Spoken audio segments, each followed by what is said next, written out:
على رسوله الكريم أما بعد فأعوذ بالله من الشيطان الرجيم بسم الله الرحمن الرحيم لقد كان لكم في رسول الله أسوة حسنة لمن كان يرجو الله واليوم الآخر وذكر الله كثيرا صدق الله العظيم رب اشرح لي صدري ويسر لي أمري واحلل عقدة من لساني يفقه قولي মিনার চট্টগ্রাম বিশ্ববিদ্যালয়ের আয়োজনে আজকের এই সিরাত প্রোগ্রামে আপনারা যারা উপস্থিত হয়েছেন তাদের সবাইকে জানাচ্ছি আন্তরিক শুভেচ্ছা এবং মোবারকবাদ। আহলান ওয়া সাহলান ওয়া মারহাবান বিকুম ফি হাযাল লিকা আত-তাইয়িব আল মুবারাক। আমরা শুরুতে আল্লাহ রাব্বুল ইজ্জা ওয়াল জালালের দরবারে শুকরিয়া জ্ঞাপন করছি, যিনি আমাদেরকে আজকের এই চমৎকার সন্ধ্যায় চট্টগ্রাম বিশ্ববিদ্যালয়ের সমাজ বিজ্ঞান অনুষদের এই চমৎকার অডিটোরিয়ামে আল্লাহ রাসূল সাল্লাল্লাহু আলাইহি ওয়া আলিহি ওয়াসাল্লামের পবিত্র সিরাত থেকে কিছু আলোচনা শুনবার জন্য আমাদেরকে একত্রিত হওয়ার সুযোগ করে দিয়েছেন। আমরা সবাই কালিমাত শুকর পড়ে নিচ্ছি আলহামদুলিল্লাহ।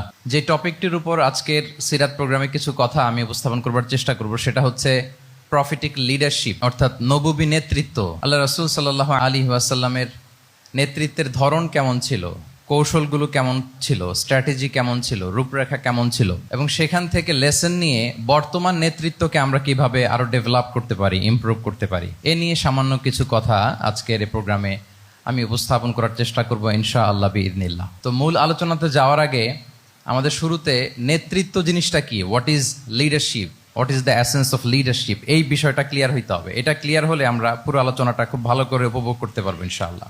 আমি অডিয়েন্সের মধ্য থেকে শুনতে চাই যে নেতৃত্ব বলতে আমরা আসলে কি বুঝি, হোয়াট ইজ লিডারশিপ। লিডারশিপ মানে অন্যকে প্রভাবিত করবার ক্ষমতা, এটাই হচ্ছে মূলত লিডারশিপ। নেতৃত্ব মানে আপনার যদি অন্যকে ইনফ্লুয়েন্স করার ক্ষমতা থাকে, আপনার যদি মানুষকে ম্যানেজ করার ক্ষমতা থাকে, প্রভাবিত করবার ক্ষমতা থাকে, এটাই বেসিকলি লিডারশিপ। যদি আমরা অন্যকে প্রভাবিত করতে পারি তাহলে বাই ডিফল্ট আমি নেতা হয়ে উঠি। এটা হচ্ছে লিডারশিপের মূল সংজ্ঞা বা প্রকৃত কথা।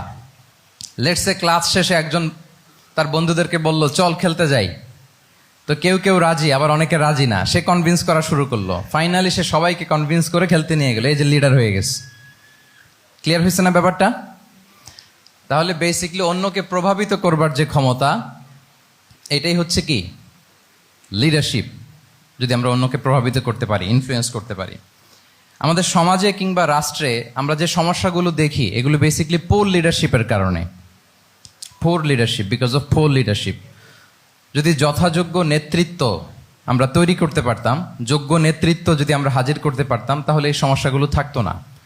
আমরা আল্লাহ রাসূল সাল্লাল্লাহু আলাইহি ওয়া আলিহি ওয়াসাল্লামের নেতৃত্বের গুণাবলীগুলো, যদি ওনার যে লিডারশিপ ট্রেডস, লিডারশিপ ফিচার্সগুলো আছে, এগুলো যদি আমরা খেয়াল করি তাহলে দেখবো যে এগুলো দিয়ে তিনি পুরো একটা জাতি, একটা ভূখণ্ডের জীবনধারা পাল্টে দিয়েছিলেন। তাহলে নেতৃত্বের দিক থেকে অ্যাজ এ লিডার তিনি কতটা সফল, এটা খুব ক্লিয়ার আমাদের কাছে। আমরা এখন দেখার চেষ্টা করব যে রাসূল সাল্লাল্লাহু আলাইহি ওয়াসাল্লামের লিডারশিপটা আসলে কোন ধরনের লিডারশিপ ছিল, কোন ধরনের নেতৃত্ব ছিল, এবং সেখান থেকে বর্তমান সময়ে আমরা কি করে যুগোপযোগী নেতৃত্ব তৈরি করতে পারি। প্রথম যেটা বলতে হবে সেটা হচ্ছে আল্লাহ রাসূল সাল্লাল্লাহু আলাইহি ওয়া আলিহি ওয়াসাল্লামের নেতৃত্বটা ছিল সার্ভেন্ট লিডারশিপ। সার্ভেন্ট লিডারশিপ মানে হচ্ছে কাজের মধ্য দিয়ে নেতা হওয়া। বেসিক্যালি আপনি যখন মানুষের কাজে লাগবেন বা কাজে আসবেন তখনই আপনি নেতা। যদি আপনাকে সমাজে কোনো কাজে না লাগে, সমাজে যদি আপনি রেলেভেন্ট হতে না পারেন, কাউকে সাপোর্ট করতে না পারেন, গাইড করতে না পারেন, তাহলে তো নেতা হয়ে ওঠা আপনার পক্ষে সম্ভব হবে না। তাহলে যদি কাজে লাগা যায় মানুষের, আপনি যদি কাজে লাগেন, আপনি যদি মানুষের উপকারে আসেন, তাহলে by default you are a leader. If you are society oriented, if you are people oriented, if you are service oriented, by default you are a leader. আমরা যদি আল্লাহ রাসূল সাল্লাল্লাহু আলাইহি ওয়া আলিহি ওয়াসাল্লামের জীবনের দিকে একটু খেয়াল করি তাহলে দেখবো যে নবী হওয়ার আগেও কিন্তু আল্লাহ রাসূল সাল্লাল্লাহু আলাইহি ওয়াসাল্লামের এই ক্যারেক্টারিস্টিক্স গুলো ছিল, এই ফিচার গুলো ছিল। উনি মানুষের অনেক কাজে এসেছেন, তিনি মানুষকে সাপোর্ট করতেন, বিপদে তাদের পাশে দাঁড়াতেন, তাই না? তিনি তো অফিসিয়ালি 40 বছর বয়সে নবী হলেন, যদিও আল্লাহর এলেমে তিনি অনেক আগে থেকেই নবী। কিন্তু দুনিয়াতে আল্লাহ রাসূল সাল্লাল্লাহু আলাইহি ওয়াসাল্লাম যখন 40 বছর বয়সে উপনীত হলেন, তখনই তো হেরা গুহায় নাজিল হলো ইকরা বিসমি রাব্বিকাল্লাযী খালাক, read in the name of your lord who has created. এই যে 5টা আয়াত নাজিল হলো, উনি নিয়ে আসলেন, কাঁপতে লাগলেন। খাদিজা রাদিয়াল্লাহু তাআলা আনহার কাছে বললেন যে মনে হয় আমি মারা যাব, আমাকে কম্বল চাপা দাও, আমার ভয় লাগছে, আমি কাঁপছি। তখন খাদিজা রাদিয়াল্লাহু তাআলা আনহা ওনাকে আশ্বস্ত করলেন, ওয়াল্লাহি লা ইউখজিকাল্লাহু আবাদা, আপনি ভয় পাবেন না, আল্লাহ আপনাকে অপদস্থ করবেন না। ইন্নাকা লা তাসিলুর রাহিমা ওয়া তাসদুকুল হাদিসা নিশ্চয়ই আপনি আত্মীয়তার সম্পর্ককে বজায় রাখেন, আপনি সবসময় সত্য কথা বলেন। ওয়া তাহমিলুল কাল্লা, আপনি মানুষের বোঝা বয়ে দেন। ওয়া তাকসিবুল মা'দুমা, যার উপার্জন করার কোনো সক্ষমতা নেই তার জন্য আপনি উপার্জন করেন, তাকে আপনি ফিনান্সিয়াল সাপোর্ট করেন। ওয়া তাকরিউদ দাইফা, আপনি মেহমানকে খাওয়ান। ওয়া তুঈনু আলা নাওয়াইবিল হক, সত্য যেখানে বিপন্ন সেখানে আপনি সত্যের বীর সেনানী হয়ে দাঁড়িয়ে যান। তো এই ফিচার যাদের মধ্যে থাকে এমন ব্যক্তিত্বকে আল্লাহ তাআলা কখনোই অপমান করতে পারেন না। আপনি চিন্তিত হবেন না, ডোন্ট ওয়ারি অ্যাবাউট ইট, কোনো ভয় নাই, কোনো চিন্তা নাই, আপনি আশ্বস্ত হন। তাহলে দেখেন, এই যে 6টা গুণের কথা খাদিজা রাদিয়াল্লাহু তাআলা আনহা বললেন, এগুলো কিন্তু রাসূল সাল্লাল্লাহু আলাইহি ওয়াসাল্লাম নবী হওয়ার আগের গুণ। অর্থাৎ 40 বছর বয়সে তিনি উপনীত হওয়ার আগেই ওনার এই অভ্যেস ছিল যে উনি অন্যের বোঝা বইয়ে দিতে হেল্প করতেন, মানুষকে সাপোর্ট করতেন। যার উপার্জন করার সুযোগ নাই, ক্ষমতা নাই, তাকে তিনি উপার্জন করে দিতেন, মানে তাকে ফিনান্সিয়ালি সাপোর্ট করতেন, মেহমান খাওয়াতেন। তার মানে নবী হওয়ার আগেই উনি জনকল্যাণমূলক কাজে নিজেকে সম্পৃক্ত রেখেছেন। মানুষকে তিনি সাপোর্ট করতেন, মানুষকে হেল্প করতেন, উনি মানুষের কাজে লাগতেন। আর যে মানুষের কাজে লাগে, মানুষের উপকারে আসে, জনকল্যাণমূলক কাজে নিজেকে সম্পৃক্ত রাখে, বাই ডিফল্ট সে নেতা, বাই ডিফল্ট সে কি নেতা হয়ে যায়। তাহলে to serve before to lead, নেতৃত্ব এটা আসলে পজিশনের সাথে সম্পৃক্ত না, ইটস অল অ্যাবাউট ইনফ্লুয়েন্স। আপনার বাবা নেতা ছিল, আপনি ছেলে তো আপনি নেতা, এটাকে নেতৃত্ব বলে না। আপনি যদি মানুষকে প্রভাবিত করবার ক্ষমতা হাসিল করেন, মানুষের কাজে আসেন, আপনাকে যদি সমাজে কাজে লাগে, আপনি মানুষকে সাপোর্ট করেন, তখন আপনি নেতা হয়ে ওঠেন। তাহলে রাসূল সাল্লাল্লাহু আলাইহি ওয়াসাল্লামের লিডারশিপটা যদি বুঝতে হয়, প্রথম কথা হচ্ছে ওনার লিডারশিপের প্যাটার্নটা ছিল সার্ভেন্ট লিডারশিপ, মানে সার্ভিস দেওয়ার মধ্য দিয়ে উনি নেতা বনে গেছেন। নবী হওয়ার আগেই ওনার মধ্যে এই ট্রেড ছিল, উনি মানুষকে সার্ভিস দিতেন। আরবিতেও একটা কথা আছে, সাইয়্যিদুল কওমি খাদিমুহুম, মানে যিনি সমাজের নেতা তিনি হবে সমাজের সবচেয়ে বড় খাদেম। যিনি নেতা হবেন তিনি সমাজের সবচেয়ে বড় কি হবেন? খাদেম হবেন। আমি টোটাল 12টা পয়েন্ট আলোচনা করবার চেষ্টা করবো ইনশাআল্লাহ। প্রথম পয়েন্টটা হচ্ছে সার্ভেন্ট লিডারশিপ, মানে to serve before to lead. নেতা হওয়ার আগে খাদেম হইতে হবে। কি হইতে হবে? খাদেম হইতে পারলে আপনি বাই ডিফল্ট নেতা। তাহলে আল্লাহ রাসূল সাল্লাল্লাহু আলাইহি ওয়া আলিহি ওয়াসাল্লামের নেতৃত্বের প্রথম কথা হচ্ছে ওনার লিডারশিপ প্যাটার্নটা ছিল সার্ভেন্ট লিডারশিপ। এটা হচ্ছে নাম্বার 1। 2 নাম্বার কথা হচ্ছে নেতৃত্বের জন্য যেটা লাগে সেটা হচ্ছে কম্পিটেন্স। কিছু কম্পিটেন্স লাগে, এর মধ্যে অন্যতম কম্পিটেন্স হচ্ছে অ্যালোকুয়েন্স, বাগ্মিতা, বক্তব্যের পারঙ্গমতা, এটা লাগে। মানে যিনি নেতা হবেন তিনি কথা বলতে জানতে হবে, কথা বলতে পারতে হবে। এবার বলেন তো, আল্লাহ রাসূল সাল্লাল্লাহু আলাইহি ওয়াসাল্লামের এই কোয়ালিটিটা ছিল কি ছিল না? অসাধারণ কমিউনিকেশন স্কিল ছিল আল্লাহ রাসূল সাল্লাল্লাহু আলাইহি ওয়া আলিহি ওয়াসাল্লামের। এবং ওনার পাবলিক স্পিকিং এর যে কি দক্ষতা, আমরা ওনার বিভিন্ন বক্তব্যে, ওনার জুমার খুতবায়, ওনার বিভিন্ন আলোচনায়, বক্তব্যগুলো থেকে আমরা বুঝতে পারি। তাহলে নেতা হইতে হলে তার এলোকোয়েন্স লাগে, বাগ্মিতা লাগে। একজন মানুষ সর্বপ্রথম কোন জিনিসের প্রেমে পড়ে জানেন? কথার প্রেমে পড়ে। কিসের? কথার প্রেমে পড়ে। কথার ধরন, কণ্ঠস্বর, তার অ্যাটিটিউড, তার শব্দের জাদু, এটা মানুষের হৃদয়কে জয় করে ফেলে। আল্লাহ রাসূল সাল্লাল্লাহু আলাইহি ওয়া আলিহি ওয়াসাল্লাম তিনি নিজেও বলেছেন, ওয়া ইন্না মিনাল বায়ানি লা সিহরা, কিছু কিছু বক্তব্যের মধ্যে জাদু আছে। তো রাসূল সাল্লাল্লাহু আলাইহি ওয়াসাল্লামের এই এলোকোয়েন্স ছিল, এলোকোয়েন্স। তিনি বলতেন, উতিতু জাওয়ামিউল কালিম, আল্লাহ তাআলা আমাকে সর্বমর্ম বাচন ভঙ্গির অধিকারী করেছেন। মানে উনি যেটা বলতেন এটা ছিল very precise in wording but comprehensive in meaning. এটার যে দোতনা, এটার যে appeal to the heart of the people, to the heart of the listener, এটা অসাধারণ, মানুষের হৃদয়কে জয় করে ফেলতো। আল্লাহু আকবার। তাহলে নেতা হইতে হইলে তার কমিউনিকেশন স্কিল লাগবে। কি বলেন? লাগবে। এখন নেতা আসছে, উনি বক্তব্য করতে পারতেছে না, তাহলে কি নেতা হইতে পারবে? তাহলে পাবলিক স্পিকিং, কমিউনিকেশন স্কিল, এটা ইটস এ মাস্ট, এটা নেতার লাগবে। যেমনটি রাসূলুল্লাহ সাল্লাল্লাহু আলাইহি ওয়া আলিহি ওয়াসাল্লামের ছিল। উনি সর্বমর্ম বাচন ভঙ্গির অধিকারী ছিলেন। বলতেন কম, কিন্তু এটার অ্যাপিল ছিল অনেক বেশি, এটার ব্যাখ্যা হয়ে যেত অনেক। রাসূল সাল্লাল্লাহু আলাইহি ওয়াসাল্লামের সবচাইতে বড় ভাষণটি ছিল বিদায় হজের ভাষণ, খুব সম্ভবত। ওই ভাষণের টেক্সটগুলোকে যদি একসাথে করা হয়, আমার মনে হয় 10 মিনিটের বেশি লাগবে না ওই টেক্সটগুলো পড়তে। তার মানে সবচাইতে বড় যে ভাষণ ওনার, ওটা কত ছিল? 10 থেকে 12 মিনিটের ভাষণ ছিল। আমরা তো ঘন্টার পর ঘন্টা বক্তব্য করি, তারপরেও তো আমরা মানুষের মনকে খুশি করতে পারি না। উনি সেই যে 1400 বছর আগে 10 মিনিটের একটা ছোট্ট ভাষণ দিলেন, গোটা বিশ্ব আজও হাবুডুবু খায় ওই ভাষণের ভেতর। ঠিক কিনা বলেন? তাহলে উতিতু জাওয়ামিউল কালিম, আমি সর্বমর্ম বাচন ভঙ্গির অধিকারী। সুবহানাল্লাহ, ভেরি প্রেসাইজ এন্ড ক্লিয়ার। কতটা প্রেসাইজ এন্ড ক্লিয়ার ছিল রাসূল সাল্লাল্লাহু আলাইহি ওয়াসাল্লামের বক্তব্য? আম্মা জান আয়েশা রাদিয়াল্লাহু তাআলা আনহা বলেন, লাউ আদ্দাহুল আদ্দু লা আহসাহু, তিনি যখন বক্তব্য করতেন, কেউ যদি চাইতো যে দেখি কয়টা শব্দ বললেন বক্তব্যে, কয়টা বাক্য বললেন, চাইলে মুহূর্তে গুনে ফেলা যেত সেটা। এত প্রেসাইজ এন্ড ক্লিয়ার বক্তব্য ছিল যে তিনি কয়টা বাক্য ব্যবহার করেছেন, কয়টা শব্দ ইউজ করেছেন এই বক্তব্যে, চাইলে যে কেউ গুনে ফেলতে পারত। এবং তিনি খুবই শুদ্ধ আরবিতে কথা বলতেন, আফসাহুল লিসান ছিলেন। বিশুদ্ধ ভাষায় কথা বলতে পারা এটা অনেক জরুরি। রাসূল সাল্লাল্লাহু আলাইহি ওয়াসাল্লাম অত্যন্ত বিশুদ্ধ আরবিতে কথা বলতেন, এবং বিশুদ্ধ আরবি জানাটা বা বিশুদ্ধ ভাষাটা এত জরুরি যে আল্লাহ তাআলা তার প্রিয় হাবিবকে এই বিশুদ্ধ ভাষা শেখানোর জন্য মায়ের বুকের দুধ খাওয়া থেকে বঞ্চিত রেখেছিলেন। আমি আবারও বলছি, বিশুদ্ধ ভাষাটা এত জরুরি যে আল্লাহ তাআলা তার প্রিয় হাবিবকে মায়ের বুকের দুধ থেকে বঞ্চিত রেখেছেন শুধু বিশুদ্ধ ভাষার জন্য। তিনি কিন্তু মায়ের বুকের দুধ খেতে পারেন নাই। হালিমাতু সাদিয়ার সাথে সেই বনু সাদ গোত্রে চলে গিয়েছেন, সেখানে ছিলেন। হালিমাতু সাদিয়া ওনাকে দুধ খাইয়েছেন।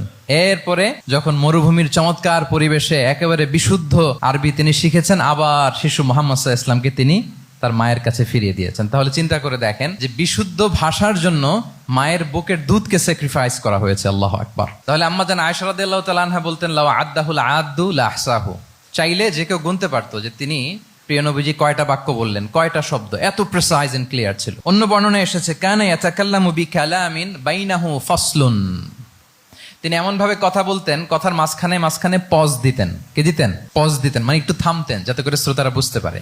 ইয়াতাকাল্লামু বিকালামিন বাইনাহু ফাসলুন, বলতে বলতে মাঝে মাঝে একটা পজ দিতেন যাতে সবাই বুঝতে পারে। ইয়াহফাযুহু মান জালাসা ইলাই, আশেপাশে যারা বুঝতো, তারা বসতো, তারা সহজে এটা মুখস্থ করে ফেলতে পারে। পজ দিয়ে দিয়ে থেমে থেমে এত চমৎকার করে ওনার প্রেজেন্টেশন ছিল, বক্তব্য মালাগুলো ছিল, ফলে যারা শুনতেছে ইজিলি মুখস্থ করে ফেলতে পারত। এবং গুরুত্বপূর্ণ কথা তিনি এমফেসাইজ করতেন, 3 বার বলতেন। একবার তিনি বলতেছেন আত্তাকওয়া হা হুনা হা হুনা হা হুনা ওয়া ইউশিরু ইলা সাদরিহি সালাসা মাররাত, তাকওয়াকে তিনি এখানে রেফার করেছেন।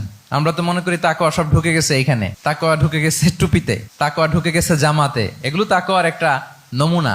কিন্তু আল্লাহ রাসূল সাল্লাল্লাহু আলাইহি ওয়াসাল্লাম বলেছেন তাকওয়া এখানে এখানে এখানে, এভাবে 3 বার তিনি ইঙ্গিত করেছেন। গুরুত্বপূর্ণ কথাকে তিনি এভাবে এমফেসাইজ করতেন। মাঝে মাঝে এমন আবেগঘন বক্তব্য উপস্থাপন করতেন, সাহাবারা অশ্রুসিক্ত হতো। ওয়াজিলাত মিনহাল কুলুব যারাফাত মিনহাল উয়ুন, সাহাবারা বলতেন যে আমরা অশ্রুসিক্ত হতাম, আমাদের হৃদয় বিগলিত হতো। এত চমৎকার মর্মস্পর্শী বক্তব্য তিনি করতেন। এটা প্রেক্ষাপটের আলোকে। আবার যুদ্ধের ময়দানে যখন কমান্ড করতেন, তখন আলা সাউতু ওয়াশতাদ্দা গদাবু, তিনি রেগে যেতেন, উঁচু কণ্ঠে তিনি কথা বলতেন, মনে হচ্ছে একজন সেনাবাহিনীর কমান্ডার তার ব্যাটালিয়নকে কমান্ড করছেন। আল্লাহু আকবার। তাহলে বক্তব্যের যত দিক হতে পারে, স্লো মোশনে তেজস্বী বক্তব্য, খুব জ্বালাময়ী বক্তব্য, আবার মর্মস্পর্শী বক্তব্য, সব ধরনের বক্তব্য তিনি করতেন। সুবহানাল্লাহ। তাহলে এলোকোয়েন্স, 2 নাম্বার হচ্ছে এলোকোয়েন্স। কম্পিটেন্সের খুব গুরুত্বপূর্ণ একটা অংশ হচ্ছে এলোকোয়েন্স, বাগ্মিতা। এটা একজন নেতার থাকা চাই। কি বলেন? একজন নেতার এরকম বক্তব্য দিতে জানতে হবে না? আল্লাহ রাসূল সাল্লাল্লাহু আলাইহি ওয়া আলিহি ওয়াসাল্লাম তিনি ঠিক এইভাবে বক্তব্য করতেন। মাঝে মাঝে তিনি ইমোশনাল ইন্টেলিজেন্স ইউজ করতেন, মানে আবেগ অনুভূতিকে নাড়িয়ে দিয়ে শ্রোতাকে প্রভাবিত করে ফেলা। স্পিরিচুয়াল ইন্টেলিজেন্স বা ইমোশনাল ইন্টেলিজেন্স তিনি বক্তব্যের মধ্যে ব্যবহার করতেন। এমনভাবে তিনি নাসিহাত করতেন, এমনভাবে কথা বলতেন, মানুষের আবেগ অনুভূতিকে তিনি নাড়িয়ে দিতেন। আল্লাহু আকবার। ছোট্ট একটা উদাহরণ এখানে আমি হাজির করি। আপনারা হুনাইনের যুদ্ধের কথা নিশ্চয়ই শুনেছেন। কত হিজরিতে হয়েছিল? 8ম হিজরি। তার মানে মক্কা বিজয়ের ইমিডিয়েট পরেই, কয়েক সপ্তাহ পরেই তো হুনাইনের যুদ্ধ হয়েছিল। তো এই হুনাইনের যুদ্ধে অনেক ওয়ার বুটিজ মুসলমানদের করতলগত হয়েছিল, মানে অনেক গানিমাত, অনেক সম্পদ ওনারা যুদ্ধ শেষে যুদ্ধলব্ধ সম্পদ হিসেবে পেয়েছিলেন। 24,000 উট, প্রায় 40,000 ভেড়া, এত পরিমাণ গানিমত যখন রাসূল সাল্লাল্লাহু আলাইহি ওয়াসাল্লাম পেলেন, তিনি এগুলো বন্টন করতে শুরু করলেন। কিন্তু রাসূল সাল্লাল্লাহু আলাইহি ওয়াসাল্লাম তিনি বন্টন করতে যে আনসারী সাহাবীদেরকে, অর্থাৎ মদিনার যে সাহাবারা, তাদেরকে কিছুই দিলেন না, বরং তিনি মক্কার সাহাবাদেরকে দিলেন, অন্যান্য গোত্রের লোকদেরকে দিলেন, আশেপাশের সবাইকে দিলেন, কিন্তু দিলেন না কাদেরকে? আনসারী সাহাবীদেরকে। ফলে এত বিশাল ওয়ার বুটিজ, এর মধ্যে থেকে কিছুই আনসারীরা পেল না। ওনাদের মধ্যে ক্ষোভের জন্ম নিল। ক্ষোভ থেকে ওনারা সমালোচনা করতে আরম্ভ করলেন আল্লাহ রাসূল সাল্লাল্লাহু আলাইহি ওয়াসাল্লামের। এবং সমালোচনা করতে করতে এটা এমন পর্যায়ে চলে গেল, এক পর্যায়ে তারা বলতে আরম্ভ করলো যে আমরা ওনার জন্য জান দিলাম, জীবন দিলাম, আজকে উনি এত সম্পদ পেয়ে সব নিজ এলাকার লোকদের মাঝে বন্টন করে দিল, এটা কি ঠিক করলো উনি? আল্লাহ তাআলা আল্লাহর নবীকে ক্ষমা করুক। মানে কেমন যেন রাসূল একটা ভুল করে ফেলছেন, রাসূল সাল্লাল্লাহু আলাইহি ওয়াসাল্লাম ওনাদেরকে দিতে বাধ্য ছিলেন, এটা যেহেতু দেন নাই, আল্লাহ তার রাসূলকে ক্ষমা করুক, এরকম একটা কথা তারা বলে ফেললেন। এটা তো অনেক বড় কথা। আল্লাহ রাসূল সাল্লাল্লাহু আলাইহি ওয়া আলিহি ওয়াসাল্লাম যখন এই কথা শুনলেন, তখন তিনি আনসারী সাহাবীদেরকে জড়ো করে একটা গেট টুগেদার করে এমন ইমোশনালি ওনাদেরকে কাবু করলেন, ইমোশনাল ইন্টেলিজেন্স ইউজ করলেন। এখানে তারা এসেছিল ক্ষোভ নিয়ে, অসন্তোষ নিয়ে, পরে সবাই কান্না করে রাসূল সাল্লাল্লাহু আলাইহি ওয়াসাল্লামের কাছে ক্ষমা চেয়ে সেই মজলিস থেকে উঠতে বাধ্য হয়েছে। তিনি সবাইকে ডেকে বললেন, ইয়া মা'আশারাল আনসার আলাম আতিকুম দুল্লালান ফাহাদাকুমুল্লাহ ওয়া আলাতান ফাআগনাকুমুল্লাহ ওয়া আ'দাআন ফাআল্লাফাল্লাহু বাইনা কুলুবিকুম। চমৎকার চমৎকার এক্সপ্রেশন যে ওহে আনসাররা, আমি কি তোমাদেরকে পথভ্রষ্ট পাইনি, পথহারা পাইনি? আমার ওসিলায় তোমরা হেদায়েতের দেখা পেয়েছো। আমি কি তোমাদেরকে নিঃস্ব পাইনি? আমার ওসিলায় তোমরা সমৃদ্ধ হয়েছে, সম্পদশালী হয়েছে। আমি কি তোমাদেরকে যুদ্ধরত অবস্থায় পাইনি? আউস খাজরাজ তোমরা তো ফাইট করতেছিলে ইচ আদার। আমি যে তোমাদের মধ্যে সম্প্রীতি আর ভালোবাসার মেলবন্ধনে তোমাদেরকে একত্রিত করে দিলাম। আওয়াজাতুম ফি আনফুসিকুম ফি লুআআতিম মিনাদ দুনিয়া।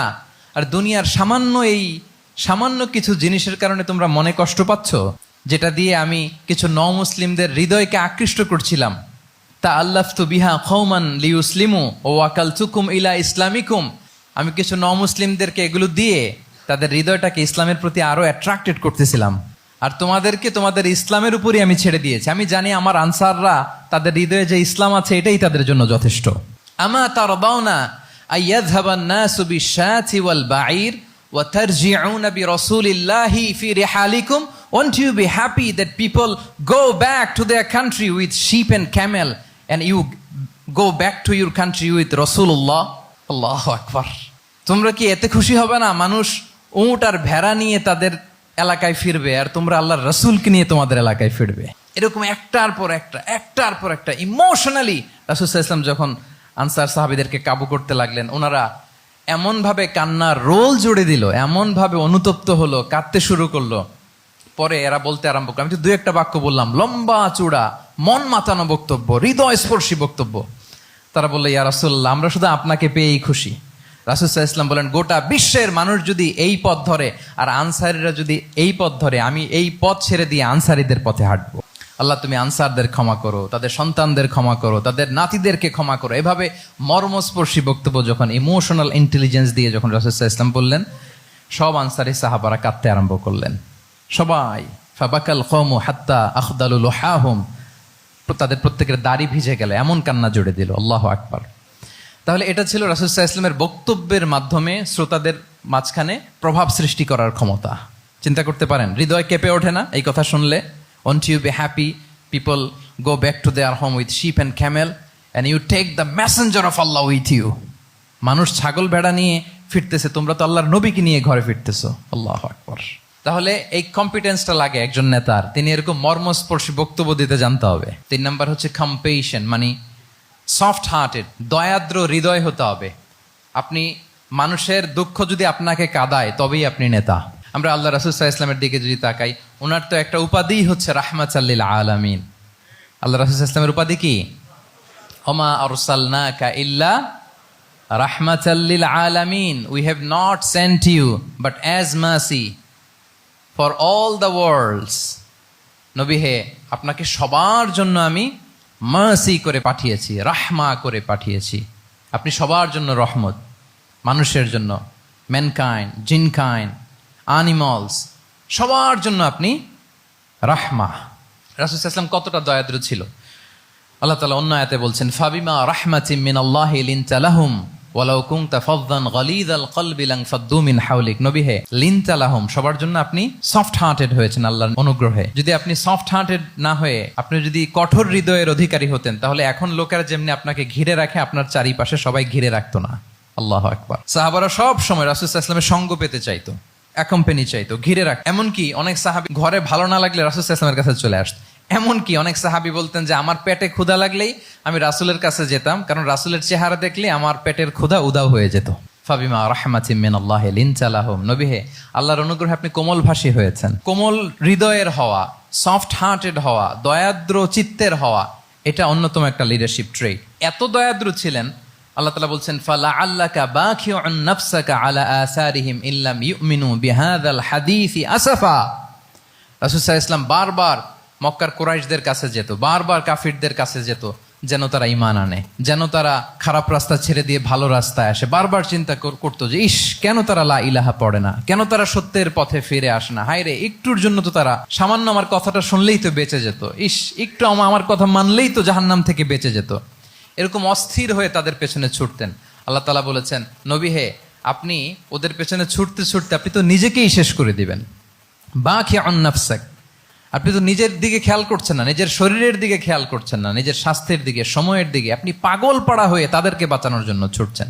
তাহলে কতটা দয়াদ্র কোমল হৃদয়ের অধিকারী হলে যে কাফেররা রাসূল সাল্লাল্লাহু আলাইহি ওয়াসাল্লামকে ফিজিক্যালি মেন্টালি এমন কোনো টর্চার নেই, করে নাই, তাদের পিছনে পিছনে ছুটতেন তিনি। হায় রে, একটু যদি ইমানের রাস্তায় আনা যায়, কোনোভাবে যদি তাদেরকে বুঝিয়ে কনভিন্স করা যায়, তাহলে কম্প্যাশনেট, দয়ালু হওয়া, এটা নেতৃত্বের অন্যতম একটা গুণ। আপনার হৃদয়ে দয়া থাকতে হবে, মায়া থাকতে হবে সবার জন্য, কারণ নেতা তিনি তো সবার।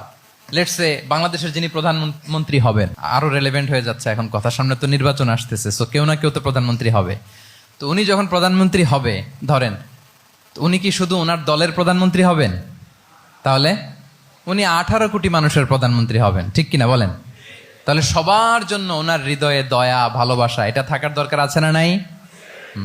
তিনি সবার প্রতি কোমল হৃদয়ের হইতে হবে, দয়াদ্র হইতে হবে। প্রধানমন্ত্রী উনি শুধু নিজ দলের প্রধানমন্ত্রী নন, 18 কোটি মানুষের প্রধানমন্ত্রী। তাহলে সফট হার্টেড হইতে হবে। রাসূল সাল্লাল্লাহু আলাইহি ওয়াসাল্লামের মধ্যে এটা ছিল।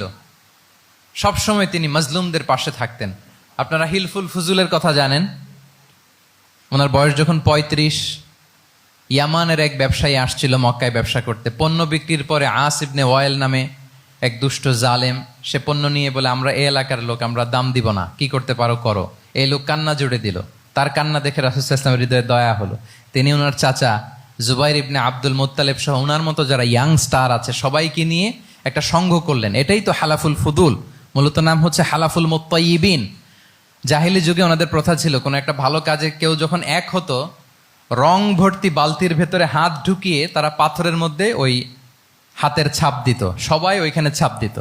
ফলে কাইন্ড অফ কভেনেন্ট, এটা একটা চুক্তির মতো, যে আমরা চুক্তিবদ্ধ হলাম, এগ্রিমেন্ট করলাম যে আমরা সবাই এক। তো রাসূল সাল্লাল্লাহু আলাইহি ওয়াসাল্লাম ওনার মতো ইয়াংস্টারদেরকে নিয়ে এই হালাফুল মুত্তাইয়িবিন বা হালাফুল ফুদুল করেছেন। এবং এটার মূল কথা ছিল, মূল স্লোগান ছিল, নাহনু মাআল মাজলুম দিদ্দা যালিম, আমরা সবসময় মাজলুমের পক্ষে থাকবো, জালিমের বিপক্ষে। এটা ছিল হিলফুল ফুজুলের কি মূল শিক্ষা। এইভাবে সব সময় তিনি মাজলুমদের সাথে ছিলেন। শ্রমিক সাহাবীদেরকে বড্ড ভালোবাসতেন, শ্রমজীবীদেরকে বড্ড ভালোবাসতেন। এমনকি বিদায় হজের মতো এরকম গুরুত্বপূর্ণ ভাষণও শ্রমজীবীদের কথা বাদ যায়নি, গরিবদের কথা বাদ যায়নি। আরিকাআকুম আতঈমুহুম মিম্মা তাআকুলুন ওয়ালবাসুহুম মিম্মা তালবাসুন। খবরদার, সেদিনও বলেছিলেন সেই বিদায় হজের ভাষণে, তোমরা তোমাদের শ্রমজীবী লোকদের কথা ভুলে যেও না, তোমাদের স্টাফদের কথা, তোমাদের দাস দাসীদের কথা। তোমরা যা খাবে সেখান থেকে তাদেরও খাওয়াবে, তোমরা যে পোশাক পরবে সেখান থেকে তাদেরও পোশাকের ব্যবস্থা করবে। আল্লাহু আকবার।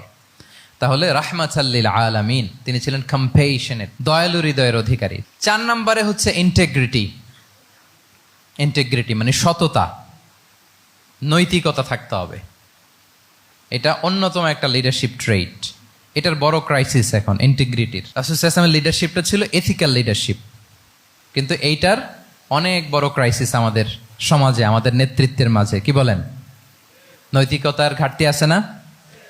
নৈতিকতা বিবর্জিত নেতৃত্ব, এটা দিয়ে কিছুই হয় না। একটা জাতির ধ্বংসের জন্য নৈতিকতা বিবর্জিত নেতৃত্বই যথেষ্ট। এজন্য নৈতিকতা লাগবে, ইন্টিগ্রিটি, সততা। আমরা যদি আল্লাহ রাসূল সাল্লাল্লাহু আলাইহি ওয়াসাল্লামের নেতৃত্বের দিকে তাকাই, ওনার সততা, ওনার সত্যবাদিতা, ওনার আমানতদারিতা নিয়ে যদি আমরা একটু সিরাতের পরতে পরতে খেয়াল করি, এমনকি নবী হওয়ার আগে যদি খেয়াল করি, তাহলে দেখবো যে মক্কার লোকেরা আল্লাহ রাসূল সাল্লাল্লাহু আলাইহি ওয়াসাল্লামকে আস-সাদিক, আল আমিন উপাধিতে ভূষিত করেছেন। সুবহানাল্লাহ, মানে সত্যবাদী, ট্রুথফুল এন্ড ট্রাস্টওয়ার্দি।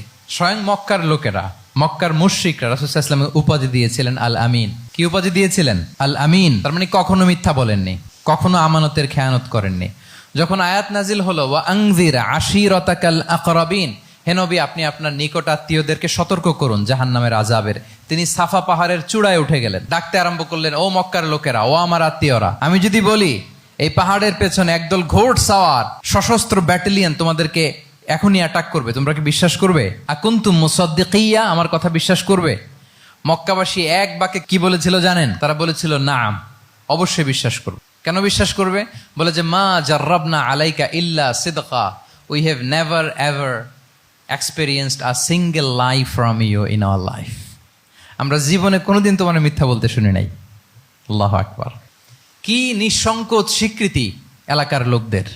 এইটা আমাদের সমাজে অনেক বড় ক্রাইসিস, আমানতদারিতা, ট্রাস্টওয়ার্থিনেস। সো এখান থেকে আমাদের শিখতে হবে, অনেক কিছু রিভাইজ করতে হবে আমাদেরকে। এই যে নতুন বাংলাদেশের চমৎকার সময় এসেছে, আর 54 বছরও হয়তো আমরা এই সুযোগ পাবো না। এজন্য আমাদেরকে শিখতে হবে রাসূল সাল্লাল্লাহু আলাইহি ওয়াসাল্লামের যে ইন্টিগ্রিটি, ওনার যে ট্রাস্টওয়ার্থিনেস, এই আমানতদারিতা থেকে আমাদেরকে শিখতে হবে। তাহলে নেতাকে আস্থার জায়গা তৈরি করে নিতে হয়। রাসূল সাল্লাল্লাহু আলাইহি ওয়াসাল্লাম এটা ধীরে ধীরে তৈরি করেছেন। আপনারা জানেন যে উনি নবুয়তের আগে পার্টনারশিপে বিজনেস করতেন খাদিজা রাদিয়াল্লাহু তাআলা আনহার সাথে। মানে খাদিজা রাদিয়াল্লাহু তাআলা আনহার ইনভেস্টমেন্ট আর উনি শ্রম দিতেন। তো উনি সিরিয়াতে গিয়েছেন পণ্য নিয়ে, মালামাল নিয়ে। ওনার ব্যবসা বাণিজ্যের ধরন কেমন এটা দেখবার জন্য খাদিজা রাদিয়াল্লাহু তাআলা আনহা ওনার এক বান্ধবীকে পাঠিয়েছিলেন ওই ক্যারাভ্যানে, ওই কাফেলায়। নাম ছিল মাইসারা। তো মাইসারাকে বলেছে, মাইসারা তুমি দেখবা যে টাকা পয়সা আবার উল্টাপাল্টা করে কিনা, ঠিকঠাক মতো ব্যবসা করে কিনা, আমার huge investment, on behalf of me তুমি এই ক্যারাভ্যানে থাকবে আর দেখবে যে মোহাম্মদ ঠিকঠাক বিজনেসটা করে কিনা।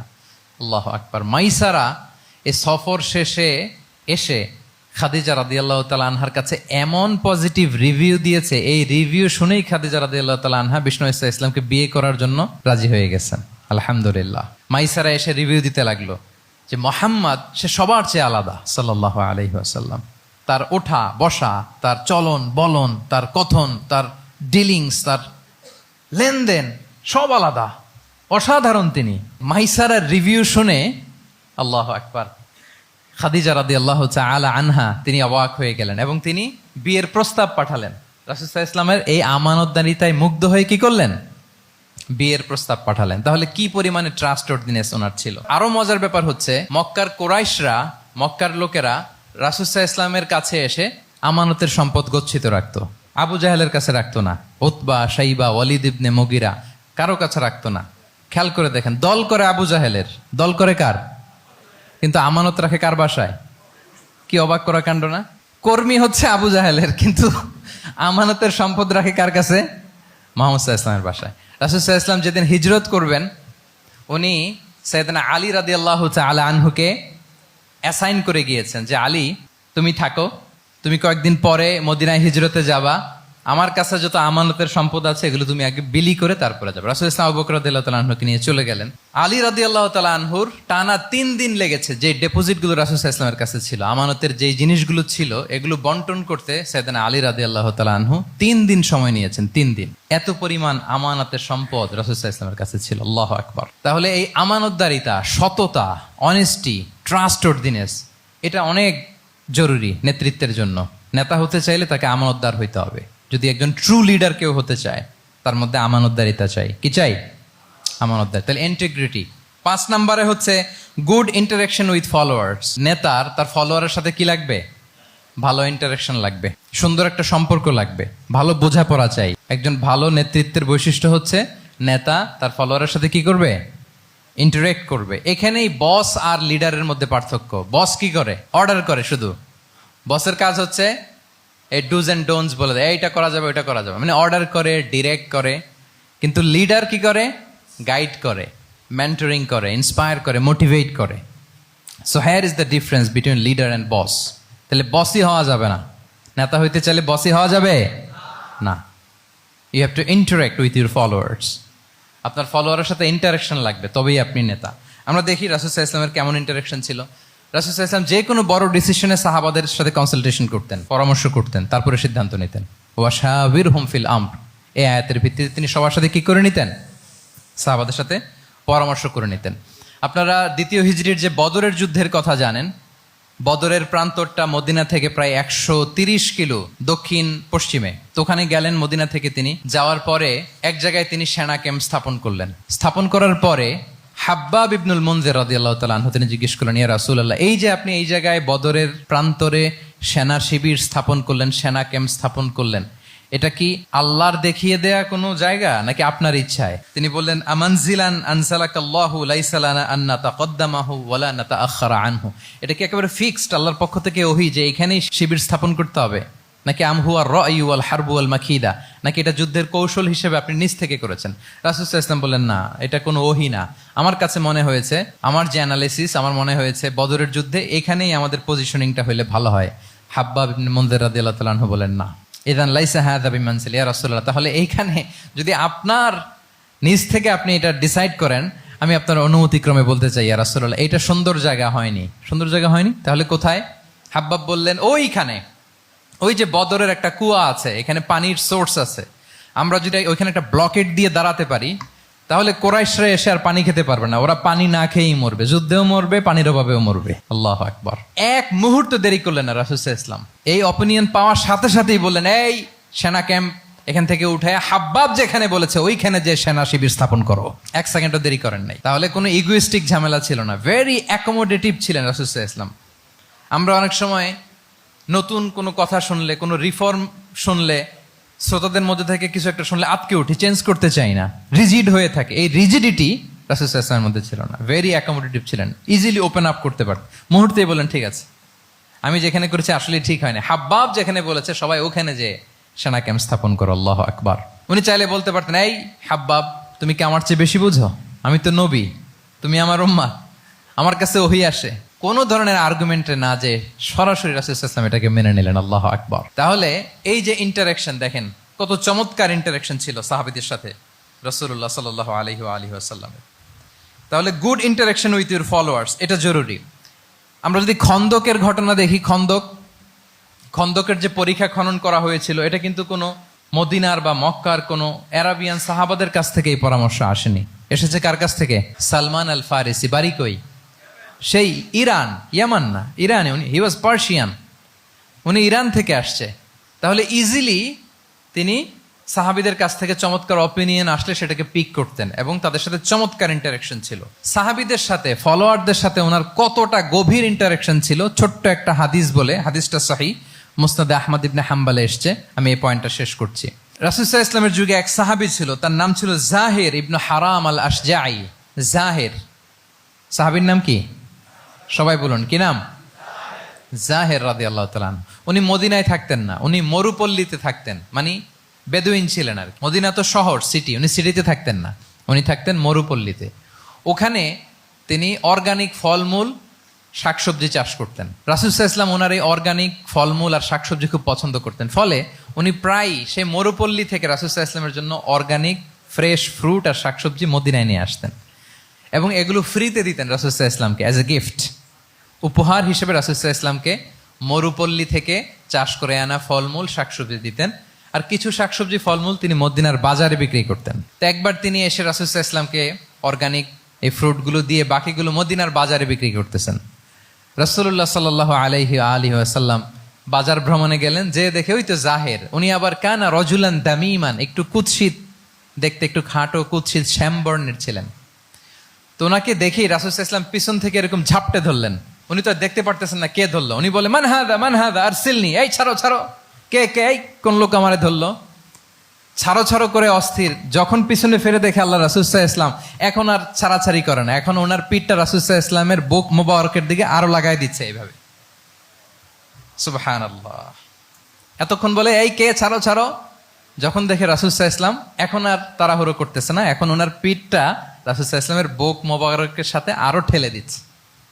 রাসূল সাল্লাল্লাহু আলাইহি ওয়াসাল্লাম এবার মজার ছড়ে বললেন, মাইয়াশতারি হাযাল আব, ফান করে বলতেছেন, এই একটা দাস আছে আমার কাছে, এই লোকটারে কে কিনবে, আমি বেচবো। জাহির রাদিয়াল্লাহু তাআলা আনহু বলেন, ইয়া রাসূলুল্লাহ, ইদান ওয়াল্লাহি তাজিদুনি কাসিদান, আমি কালো মানুষ, আমি সস্তা মানুষ, আমারে বেচলে বেশি দাম পাবেন না আপনি, আমি তো সস্তা মানুষ ইয়া রাসূলুল্লাহ।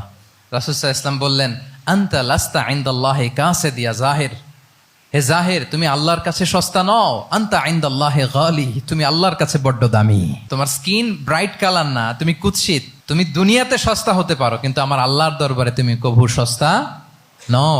আনতা ইনদাল্লাহি গালি, আল্লাহর কাছে তুমি বড্ড দামি। দেখেন ইন্টারাকশন কোন মাত্রায় গেলে পিছন থেকে যে এরকম হাক করা যায়, ঝাপটে ধরা যায় এক সাহাবীকে। সুবহানাল্লাহি বিহামদি।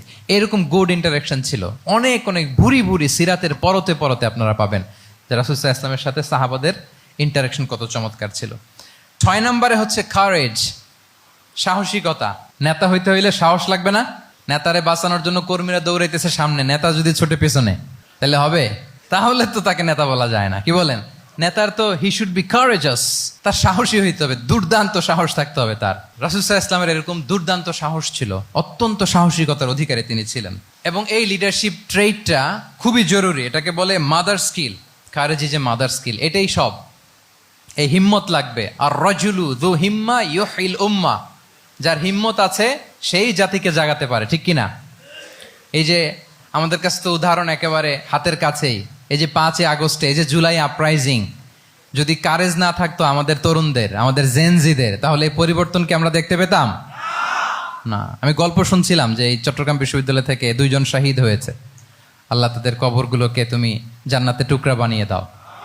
এই যে আমাদের তরুণরা তাজা রক্ত দিয়ে একটা চেঞ্জ এনেছে, পরিবর্তন, এটা তো কারেজ, তাদের সাহসিকতার বহিঃপ্রকাশ, ঠিক কিনা? এটা লাগবে।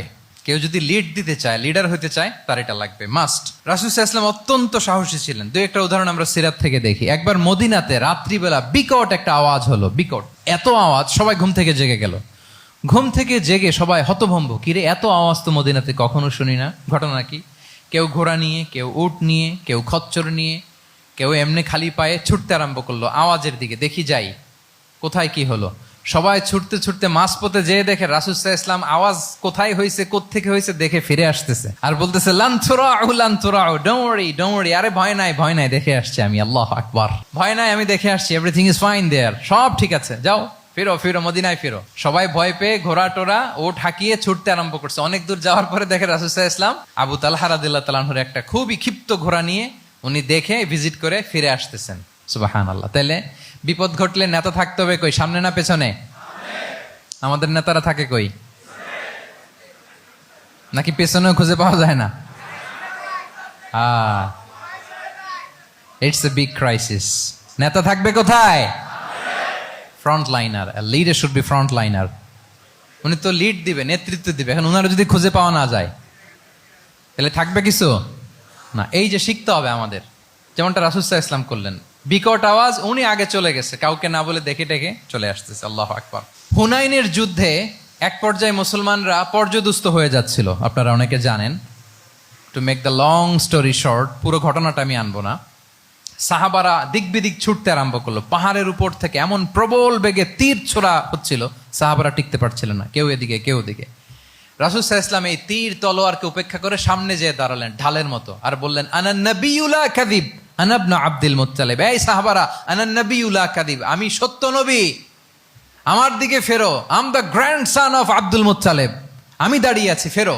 রাসূল সাল্লাল্লাহু আলাইহি ওয়াসাল্লামের যখন এই সাহসী স্টেটমেন্ট তারা পেলেন, আবার আল্লাহু আকবার ধ্বনি নিয়ে সাহাবারা সামনের দিকে এগিয়ে গেছেন। এই যে আগালেন, আর পিছু ফিরলেন না, হুনাইন জয় করেই ছাড়লেন। আল্লাহু আকবার। তাহলে ইতিহাসের পরতে পরতে, সিরাতের পরতে পরতে আমরা দেখবো যে রাসূল সাল্লাল্লাহু আলাইহি ওয়াসাল্লাম হি ওয়াজ এ হাইলি কারেজাস, অনেক সাহসী একজন ব্যক্তিত্ব ছিলেন, অত্যন্ত সাহসী পুরুষ ছিলেন। তাহলে নেতা হইতে হইলে তার কি লাগবে? সাহসিকতা লাগবে, তার তো লিড দিতে হবে ফ্রন্ট লাইন থেকে। এবং কাপুরুষতা, ভীরুতা, এটা থেকে রাসূল সাল্লাল্লাহু আলাইহি ওয়াসাল্লাম পানা চেয়েছেন। আল্লাহুম্মা ইন্নী আউযু বিকা মিনাল হাম্মি ওয়াল হাসান ওয়া আউযু বিকা মিনাল আজজি ওয়াল কাসাল ওয়া আউযু বিকা মিনাল জুবনি ওয়াল বুখল। জুবন মানে কি? ভীরুতা, কাপুরুষতা। হে আল্লাহ, আমি ভীরুতা থেকে, কাপুরুষতা থেকে পানাহা চাই। আমরা যেন কাপুরুষ না হই, আমরা যেন ভীরু না হই, আমরা যেন সত্যের বীর সেনানী হয়ে আবু সাঈদের মতো এরকম 2 হাত প্রসারিত করে দাঁড়াতে পারি, ঠিক কিনা? এই যে কারেজাস আবু সাঈদ, হ্যাঁ, is the icon of courage of Bangladesh. কি বলেন? এই যে বুক টান টান করে যে হাত 2টা প্রসারিত করে দাঁড়ালো, আল্লাহু আকবার। গোটা বিশ্ব এখন তাকে আইকনিক ফিগার হিসেবে মেনে নিস। কি বলেন? গোটা বিশ্ব তাকে চিনছে, তার জন্য দোয়া করছে। তাহলে courage, it's an essential leadership trade, এটা লাগবে প্রিয় ভাইয়েরা। আল্লাহ তাআলা এই কারেজ, এই সৎ সাহস দিয়ে আমাদেরকে ধন্য করুক। 7 নম্বরে হচ্ছে কনফ্লিক্ট রিজলভিং এবিলিটি, বিরোধ নিষ্পত্তি করার মতো যোগ্যতা থাকতে হবে নেতার। অর্থাৎ নেতা হইতে হবে এমন যে বিরোধকে নিষ্পত্তি করে দিতে পারে, মিটমাট করে দিতে পারে, ঝগড়া লাগলে মিটায়ে দিতে পারে। এটা গুরুত্বপূর্ণ কোয়ালিটি না নেতার জন্য? কি বলেন? রাসূল সাল্লাল্লাহু আলাইহি ওয়াসাল্লামের কিন্তু এটা ছিল, বিরোধ নিষ্পত্তি করা।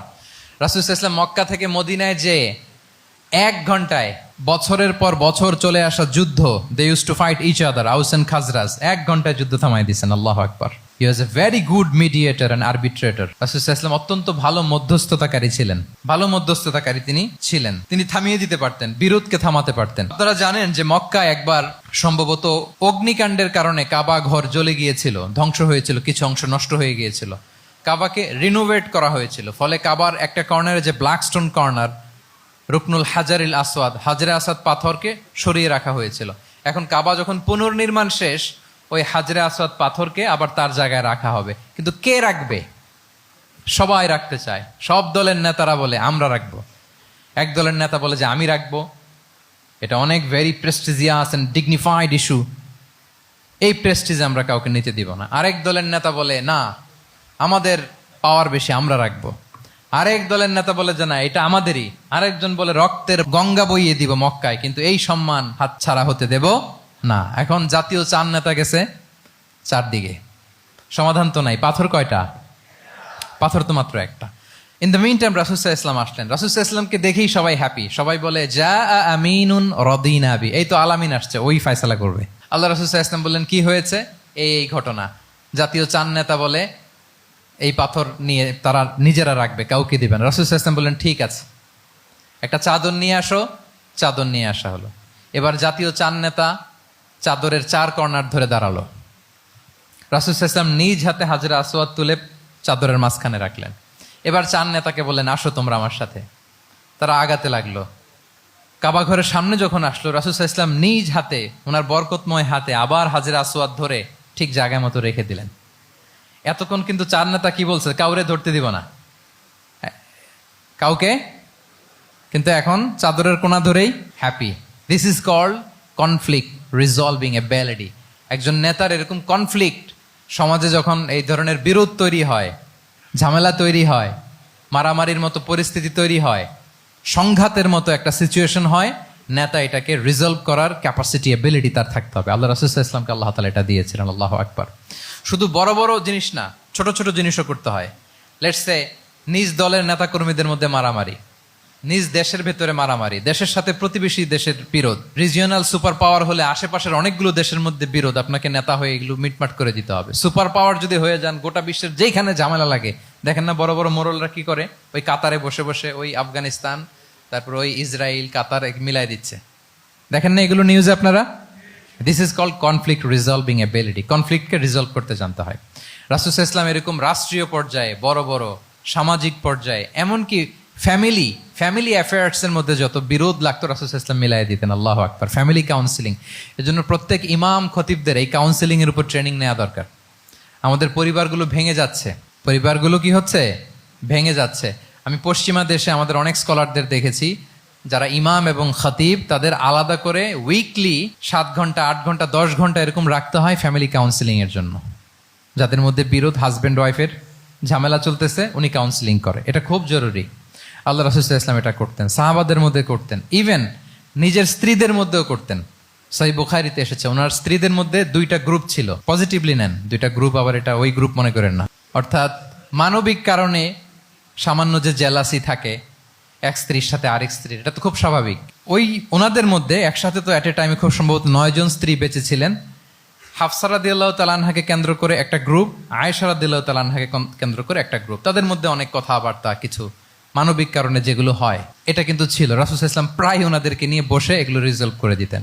ওনার নিজের কন্যা ফাতেমা রাদিয়াল্লাহু তাআলা আনহার সাথে আলী রাদিয়াল্লাহু তাআলা আনহার যদি মনোমালিন্যের ঘটনা ঘটতো, এগুলো উনি রিজলভ করে দিতেন।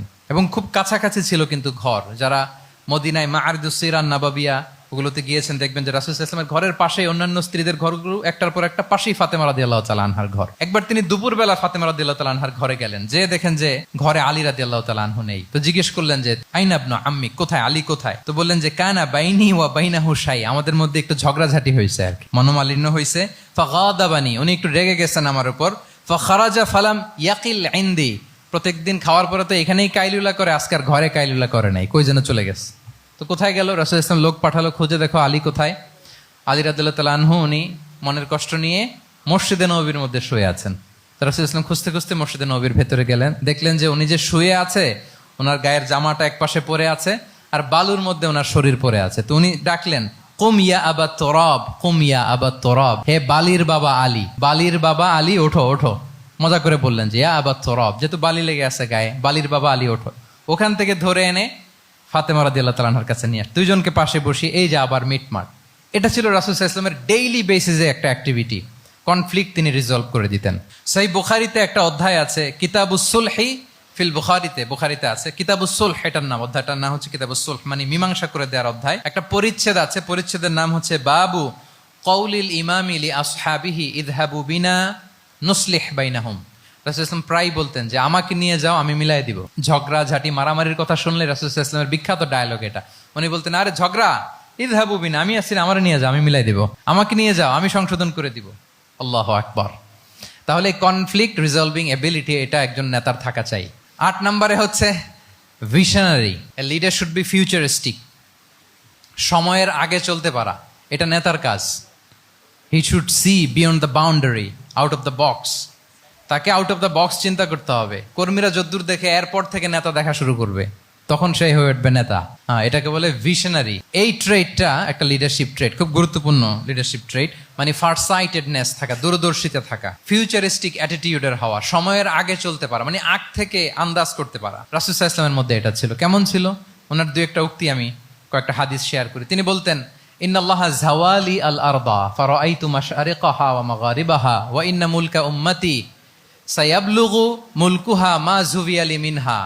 আল্লাহ তাআলা এই পৃথিবীটাকে ফোল্ড করে ছোট রেপ্লিকা বানিয়ে আমার সামনে তুলে ধরেছেন। ফারাআইতু মাশারিকাহা ওয়া মাগারিবাহা, আমি পৃথিবীর প্রাচ্য পাশ্চাত্য সবটুকুন দেখেছি।